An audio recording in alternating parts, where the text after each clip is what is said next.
en train de se réjouir. Je salue la présence de l'apôtre au milieu de nous.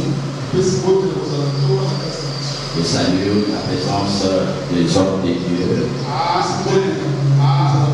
Je salue également la présence de toute cette grande bergerie de la marque de Victoire. Que le Seigneur nous bénisse tous. Amen. Nous allons nous exhorter encore une fois ce matin. Dieu est au ciel. Nous avons la parole de Dieu avec nous. Comme l'apôtre était en train de nous l'apprendre, dit, il y a la part de l'homme, il y a la part de Dieu.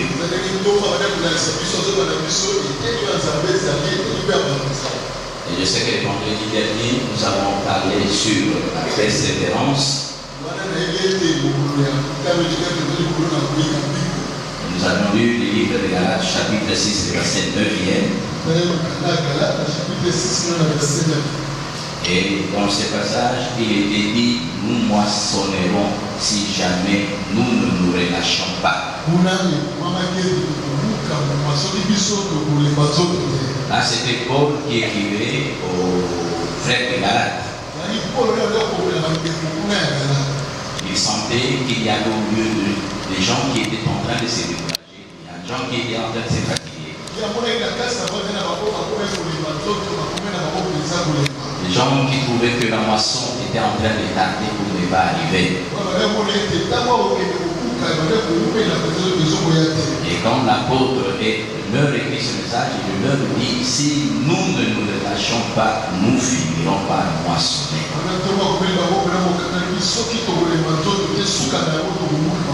Ça signifie qu'il y a de l'importance à pouvoir ne pas se relâcher. Et nous avons dit que persévérer signifiait aller jusqu'au bout sans qu'une seule la détermination à toute épreuve était la garantie du succès.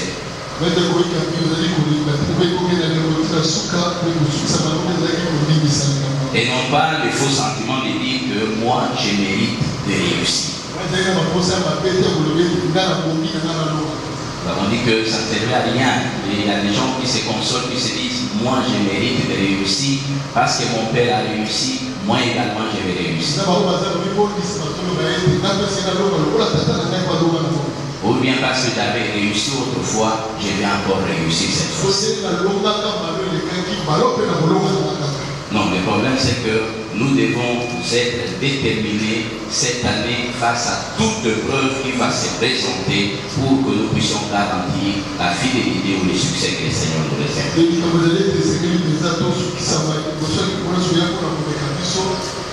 Alors nous avons dit également que le monde ne nous devait rien.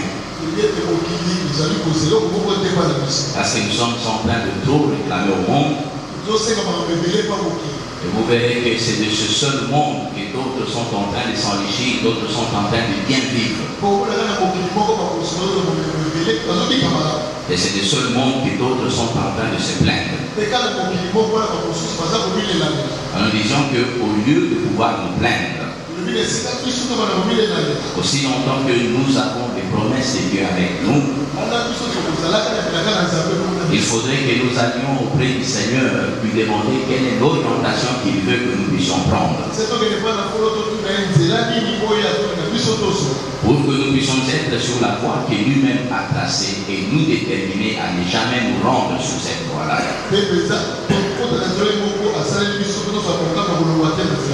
Et nous devons être engagés cette année, telle que nous la parcourons, de pouvoir nous battre coûte que coûte, nous n'allons pas nous relâcher. Parce que les gens du monde eux-mêmes ils disent la vie est un combat.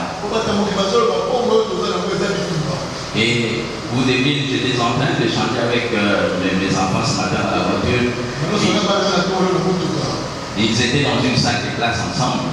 Il y avait la fille qui, tout le temps, depuis presque ses écoles primaires, son école primaire dans la même école, sautait toujours première de la classe.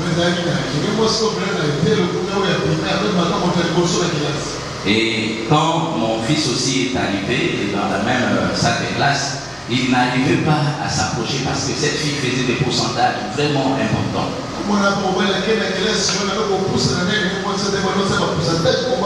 Ça suffit, cette fille pouvait faire 80% et mon fils se retrouvait avec 70, l'écart de 10%.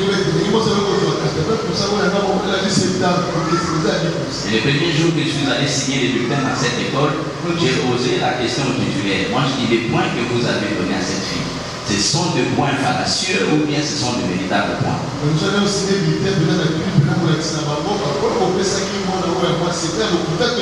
Les parents qui étaient tout autour du titulaire me disent non, cette famille c'est toujours comme ça. Même ses autres frères qui sont à l'école primaire, ils se comportent toujours de la même manière. Ils ont toujours des points comme ça.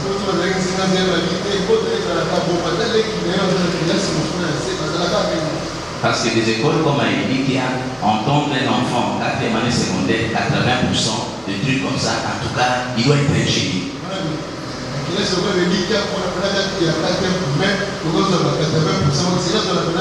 Alors, dans la salle de classe, ils ont commencé à grandir, ils avançaient, 3e, 4e. Alors maintenant, les amis de la classe ont simplement ne voulait plus de cette fille-là parce qu'elle sautait seulement première de la classe. Donc ils ont commencé à soutenir le deuxième. Alors lui-même me disait qu'il est allé rendre visite à une de ses collègues. Alors l'autre, la fille, lui dit, ah, Yaya, oublie ma table premier, oh, pour le médical comme un amassoir. Celle qui parle là, c'est une fille. Il dit, Yaya, il m'a premier. Pourquoi il va gagner? Et ça a progressé, il dit, vous verrez, il y a quelqu'un qui va se lever pour calculer les points. Il prend les points de la fille, il prend les points de mon fils, il met sur les tableaux. Alors il essaie de comparer. Non, il lui dit, j'ai dit, tu es un ballottage favorable. Ça suffit, tu peux la renverser un jour. Et quand nous sommes arrivés aux examens d'État, la fille a obtenu 70. Et Ornon a obtenu 71. La fête de tous les amis de l'école était chez nous à la maison.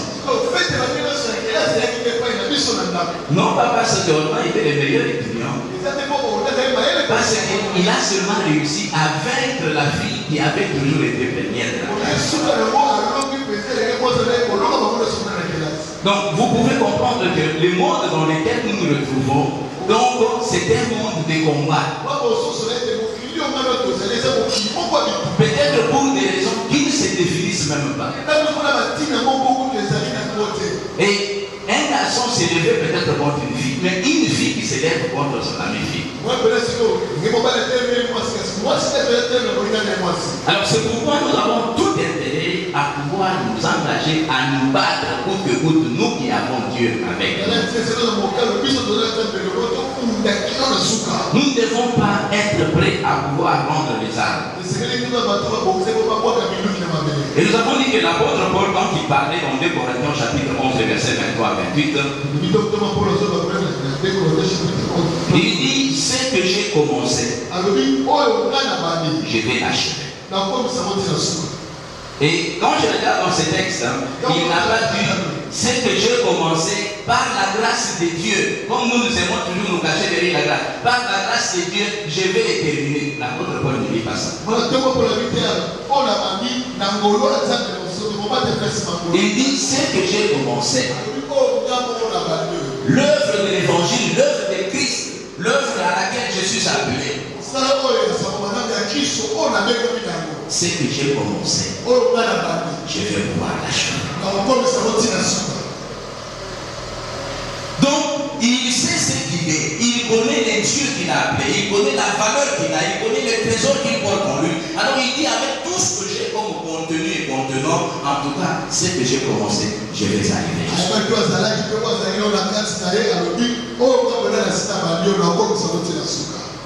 Et pendant qu'il était en train de dire ces choses, il vous dit que j'ai été emprisonné plus souvent.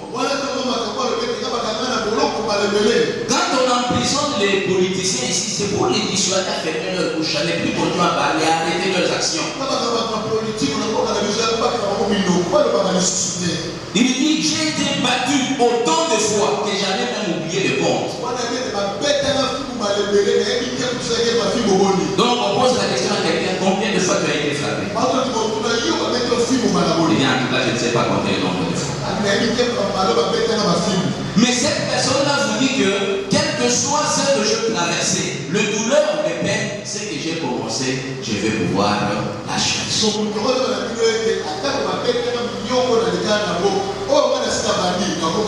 Mais toi et moi, il suffit que tes petites tribulations passent par ta maison.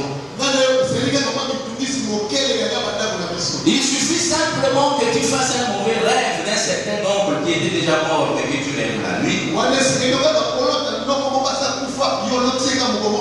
Et tu dis non, je sens que la voie sur laquelle je suis engagé, je risque d'avoir des problèmes. Alors qu'au départ, tu disais que tu étais convaincu de la part de Dieu que la voie était la meilleure. Les tribulations vont toujours être là. Vous serez flagellé, vous serez menacé. Mais le chemin sur lequel vous vous êtes engagé, continuez sur ce chemin-là. Venir à l'église tel que nous sommes venus est un combat permanent. Je vous dis que ce n'est pas parfois facile. Hier, il y a eu des embouteillages terribles. Je suis resté dans un moyen de transport pendant 1h30 au même endroit sans pouvoir bouger. J'ai dû appeler une soeur de l'église pour lui dire je suis dans les embouteillages si jamais je n'arrivais pas ou si jamais j'arrivais en retard. Mais si vous n'êtes pas déterminé à dire j'ai un objectif, je dois m'y rendre, je dois arriver, vous descendrez tout au long de votre transport, vous rentrez à la maison et vous dites écoutez parce qu'il y avait des embouteillages.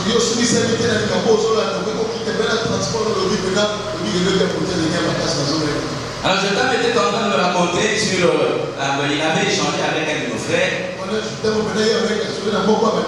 Alors ce frère-là nous disait que non, je ne suis pas allé au travail aujourd'hui. Pourquoi? Parce qu'il a neigé. Je t'avais dit, tu t'es absenté pourquoi? Oh petit, il y a trop de neige ici. Oh non, quand j'y vais demain matin, je vais leur dire que voilà, il a neigé, je n'ai pas pu arriver. Il lui dit, ici aux États-Unis, ça ne se passe pas comme ça. Il faut appeler en avance.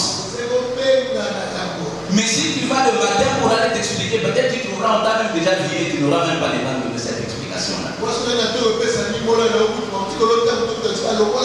Est-ce que vous savez le chemin sur lequel vous êtes engagé? Dans mon école, quand j'étudiais à Kananga, il était écrit dans l'atelier la pluie n'est pas une raison de pouvoir vous absenter.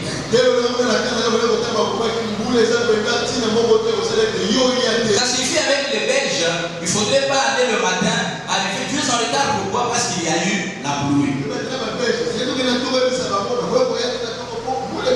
J'étais absent hier simplement parce qu'il y a eu la pluie.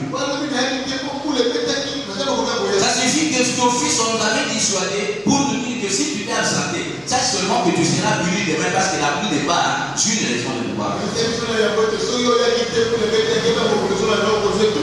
Mais si jamais on t'évalue toi par rapport à tes absences à l'église, peut-être ce n'est même pas pour la pluie, c'est pour des raisons qui se justifient même.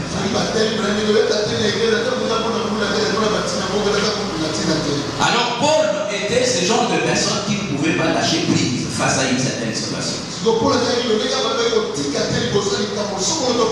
Et je disais que c'est lui, le livre des prophètes que nous avons lu, que c'est lui qui veut commander demain doit travailler dur aujourd'hui.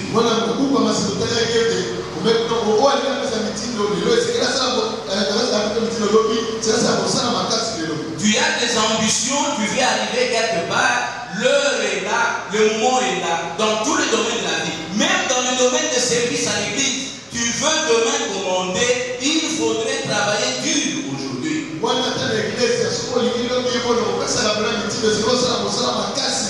Parce qu'il est bon, parfois il est facile de dire, il y avait un de mes cousins qui me disait, donc il disait à mon grand frère, ou à moi, je ne me rappelle pas, il me disait, pourquoi vous voulez seulement être derrière les autres, est-ce que toi tu ne peux pas commencer ton église? Et je lui disais que l'église, ce n'est pas comme une entreprise, comme une boutique que tu ouvriras à côté. Ça suffit quand tu vois quelqu'un émerger, quand tu vois quelqu'un garder quelques personnes devant lui, il faudrait le respecter parce que ce n'est pas n'importe qui peut le faire.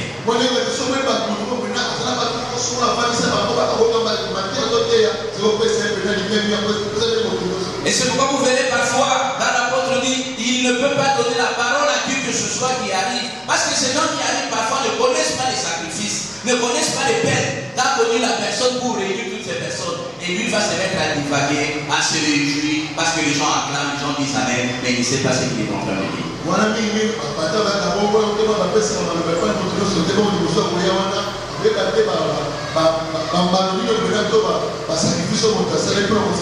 Jeune homme, tu veux commander demain, c'est l'heure des travail. Je leur dis toujours, écoutez, donc à l'université, pour être retenu assistant, pour prétendre être docteur demain ou après-demain, il faudrait commencer par distinguer au moins 2 fois.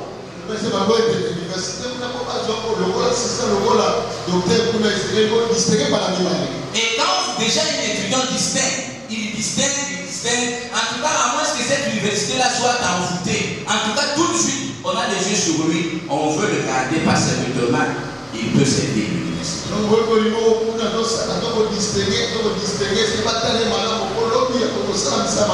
Mais quand tu es toujours derrière les autres, on appelle, et même les détés qui appellent, qui proclament fatigués, en tout cas demain, commandez, heureusement que la grâce de Dieu est là.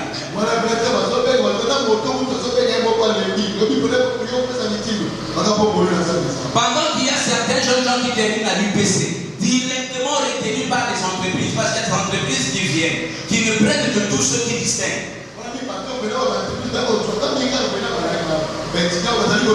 Ils se disent à l'UPC, vous savez, tous ceux qui vont distinguer dans quelle faculté, vous les gardez pour nous. Mais toi, tu vas être dans les billets. Mais d'autres, ils disent l'université, il n'a que 22 ans, vous le trouvez, il y a un poste important dans une entreprise en train de travailler.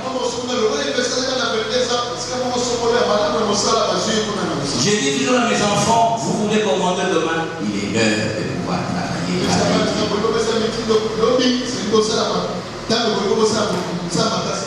Alléluia.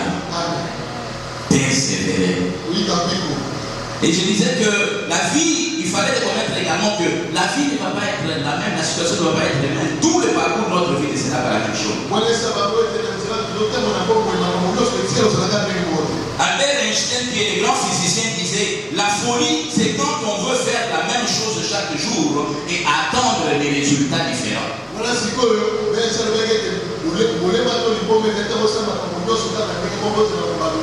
Ça suffit un fou, c'est celui qui fait la même chose chaque jour, mais il fait la même chose, il fait que les choses puissent être différentes demain.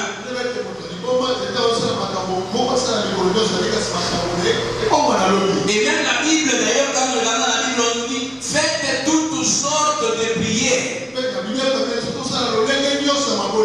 veut dire, nous ne devions pas nous limiter à un modèle de prière, à un modèle type et attendre une situation différente.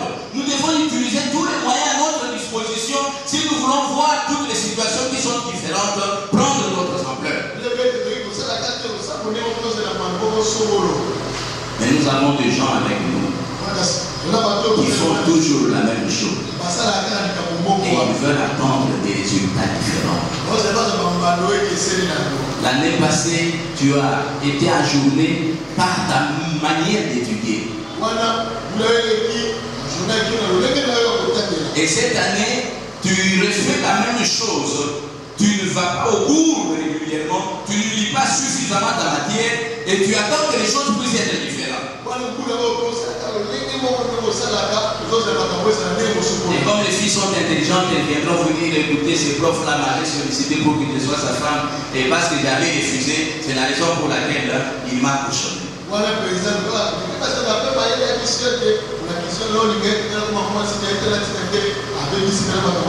Et pour les garçons, il viendra seulement te dire, l'examen n'a jamais même pas échoué moi-même. Nous avons échoué presque tout l'auditoire. Moi, je ne pose pas la question à l'auditoire, je te pose la question à toi. Il y a des gens qui croient que le problème est résolu quand on parle de l'ensemble. Non, le problème, ce n'est pas un problème d'ensemble. Le problème, c'est le problème de l'individu. Tu veux voir des choses différentes demain, tu veux voir ta vie différente au courant de cette année. Ma soeur et mon frère, regarde comment tu t'es comporté en 2018. Comment est-ce que tu vas le faire en 2019? Si tu le fais différemment, je te dis que le Dieu de la fidélité sera avec toi.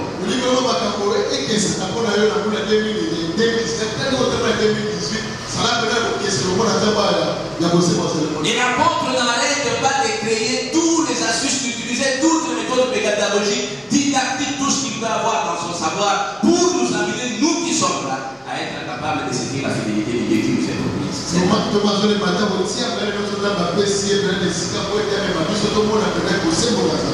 Les épreuves ne seront pas les mêmes chaque jour au courant de cette année. Nous devons être capables de faire face à toutes ces épreuves. Et quand nous avons lu Hébreux 12, verset 1 à 2, nous disions que selon la Bible, la clé du succès est de continuer à courir et continuer à courir chaque jour.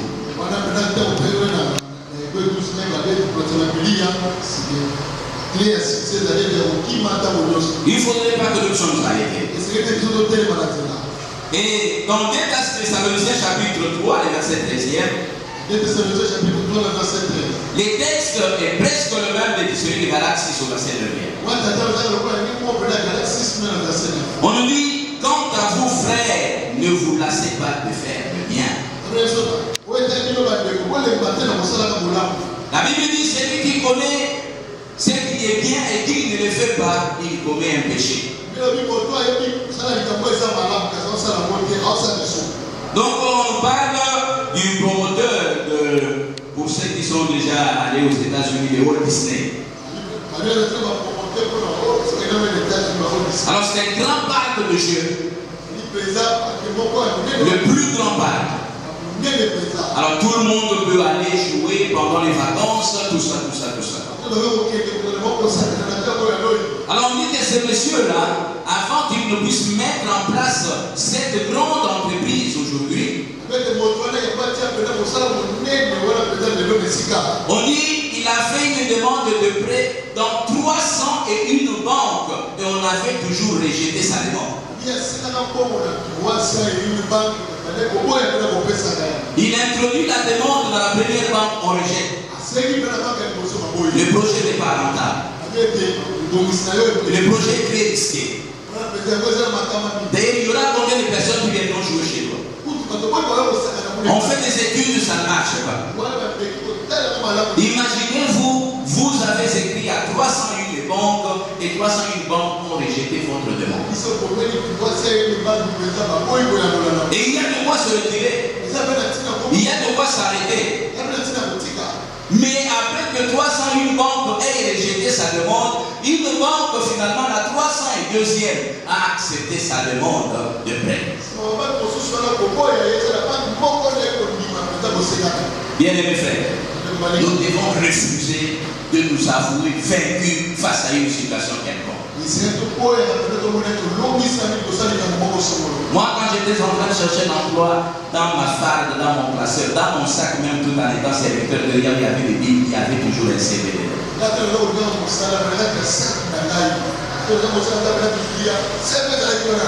Nous ne devons pas nous avouer vaincus parce que la première entreprise ne nous a pas prise. Alors on dit, il n'y a pas d'emploi dans ce pays. Alors moi je ne peux pas faire autrement. Je vous dis, vous avez des lettres de demande d'emploi. Continuez à introduire vos lettres de demande.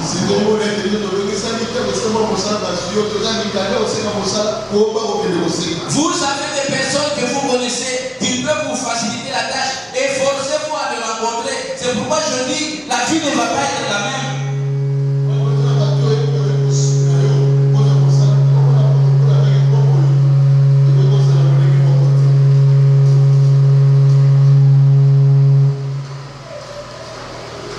Alors c'est pourquoi j'étais en train de dire, la vie ne va pas être la même. Vous introduisez une lettre de demande. Vous avez une relation. Tu peux intervenir d'une manière ou d'une autre. Allez voir cette relation, ce n'est pas un péché. Voyez la relation, parlez avec elle. Toutes les voies sont permises si jamais ce voie-là glorifie notre Seigneur.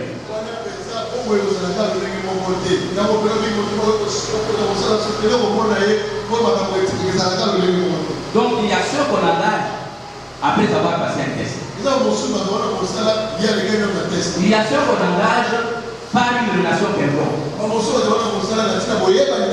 Mais toutes ces personnes, quand elles sont chrétiennes, elles viendront toujours témoigner dans la même église. Ça signifie la vie ne va pas être la même. Les choses ne vont pas être les mêmes. Mais bien, nous ne pouvons pas nous avouer vaincus au départ, dire parce que ça n'a pas marché une seule fois, alors ça ne marchera jamais.